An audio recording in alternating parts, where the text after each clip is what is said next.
സ്റ്റേജിലൊക്കെ നിങ്ങൾക്ക് ഇത്ര മണിക്കൂർ വരെയൊക്കെ നിന്ന് പ്രോഗ്രാം ചെയ്യുമ്പോഴേ ഇത് എനർജി നിൽക്കണ്ടേ, ഇത് ആ ലെവൽ വരെ?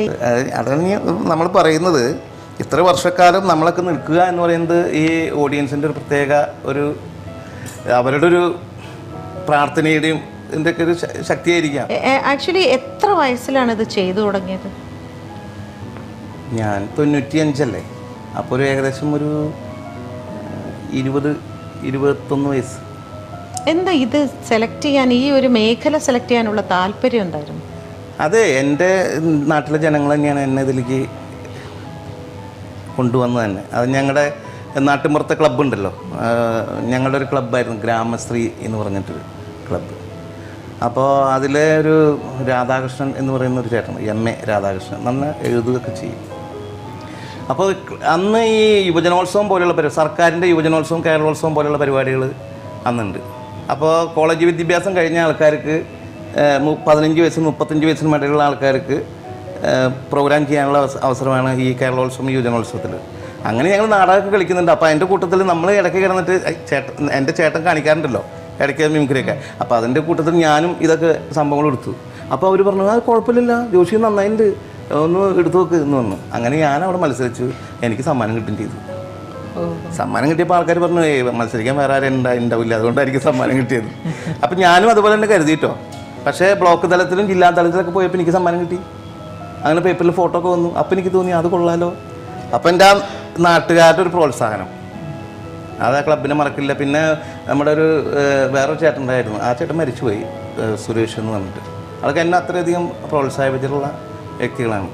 പിന്നെ നമ്മുടെ പള്ളികളിലെ ഈ സംഘടനകളുണ്ടല്ലോ, KCYM പോലെയുള്ള സംഘടനകളിലൂടെയൊക്കെ നമ്മുടെ കഴിവുകൾ ഇങ്ങനെ വളർത്താനായിട്ട് സാധിച്ചിട്ടുണ്ട്. അപ്പോൾ സ്വാഭാവികമായിട്ട് പറയുമല്ലോ എല്ലാവരും, അത് ഒന്ന് കലാഭവനിൽ പോയാലോ എങ്ങനെ ഉണ്ടാവും എന്നൊക്കെ പറയില്ലേ. അങ്ങനെ കലാഭവനിൽ പോയതാണ്. അവിടെ നോക്കുമ്പോൾ അന്നത്തെ ഫുൾ കോറം തികഞ്ഞു. അവിടെ അന്നുള്ളത് നവാസൊക്കെയാണ് അവിടെയുള്ളത്. നവാസൊക്കെയാണ് പ്രോഗ്രാം ചെയ്യുന്നത്. അപ്പോൾ എന്നെ കൊണ്ട് ഇൻ്റർവ്യൂ ചെയ്യിപ്പിച്ചു. ഞാൻ ചെയ്യുന്ന കാര്യങ്ങളൊക്കെ എന്നെ കൊണ്ട് ചെയ്യിപ്പിച്ചു. ഇന്നസെൻറ്റിന് ഒരു 4-5 പ്രാവശ്യം 5-6 പ്രാവശ്യം എടുപ്പിച്ചു. അപ്പോൾ അതെനിക്ക് എന്തിനാണെന്ന് മനസ്സിലായില്ല. പിന്നെ അത് ഇന്നസെൻറ്റ് പിന്നെയാണ് നവാസൊക്കെ ആയിട്ട് നല്ല സൗഹൃദമായി ഇപ്പോൾ പറഞ്ഞത്. ഇന്നസെൻറ്റ് നിന്നെ ഒന്ന് കേട്ട് പഠിക്കാൻ വേണ്ടിയിട്ടായിരുന്നു. അപ്പം ഇന്നസെൻറ്റ് നവാസ് നന്നായി ചെയ്തിരുന്നു അന്ന്, സിനിമയിലൊക്കെ ചെയ്തിരുന്നു, അത് ശബ്ദ കൊടുക്കലൊക്കെ ആയിട്ട്.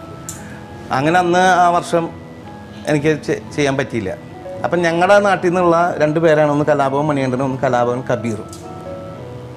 കബീറാണ് ഇപ്പോൾ നമ്മുടെ മണിച്ചേട്ടൻ്റെ കാസറ്റുകളൊക്കെ ഇറക്കുന്ന ആൾ. മണിച്ചേട്ടൻ്റെ കബീറും ഒരു സതീഷ് ബാബു. അങ്ങനെ കബീറിനെ ഗൾഫിൽ കൊണ്ടുപോകാത്തതിൻ്റെ പേരിൽ കബീർ അവിടെ നിന്ന് പോരുകയാണ്. അപ്പോൾ കബീർ ഈ ലോങ് പരിപാടി ഒന്നും വരുമ്പോൾ കബീർ പോവില്ല. കണ്ണൂർ പരിപാടി ഉണ്ടെങ്കിൽ പോവില്ല, തിരുവനന്തപുരം ഉണ്ടെങ്കിൽ പോവില്ല.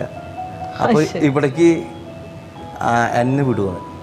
അപ്പം ഞാനവിടെ അവർക്ക് ഇവിടെ നിന്ന് എന്നെ പറഞ്ഞിട്ടുള്ളത്, ജോഷി ഓക്കെയാണ്, പക്ഷേ ഇവിടെ അവസരം വരുമ്പോൾ വിളിക്കാം എന്ന് പറഞ്ഞിട്ടാണ് എന്നെ വിട്ടുള്ളത്. അപ്പം ഞാൻ ഒരു ദിവസം കബീർ എന്നെ വിട്ടപ്പോൾ, ഞാൻ ആ ചെയ്യുന്ന പ്രോഗ്രാം തന്നെയാണ് നാട്ടിലൊക്കെ ചെയ്യണത്, കബീർ കളിക്കണതൊക്കെ. അപ്പോൾ അതിവിടെ ഇഷ്ടമായി. അപ്പോൾ ഇടയ്ക്കിടയ്ക്ക് ഞാനിങ്ങനെ കബീർ ഇടയ്ക്ക് ലോങ് പരിപാടികൾക്ക് വരില്ല.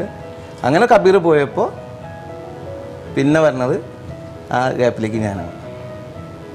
അങ്ങനെ അവിടെ ഒരു 2002 വരെ അവിടെ പ്രോഗ്രാം ചെയ്തു.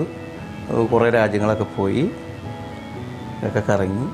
വളരെ സന്തോഷം ജോഷി, കുറേ കാര്യങ്ങൾ നമ്മൾ സംസാരിച്ചു അല്ലേ? തീർച്ചയായിട്ടും. അപ്പോൾ കാണാനും പരിചയപ്പെടാനും ഒക്കെ സാധിച്ചതിൽ വളരെ സന്തോഷം. മിമിക്രി ലോകത്ത് തന്നെ ഇങ്ങനെ കഴിഞ്ഞുകൂടാനാണ് ആഗ്രഹം എന്ന് തോന്നുന്നു. എനിക്ക് തോന്നുന്നത് കുറേ കൂടി വളർന്ന് വലുതാവട്ടെ എന്ന് ഞാൻ ആഗ്രഹിക്കുന്നു.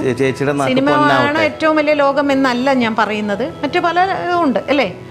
വലിയൊരു കലാകാരനാവട്ടെ, ഒരുപാട് നല്ല പുരസ്കാരങ്ങളൊക്കെ തേടി വരട്ടെ. Thank you. ഓക്കെ.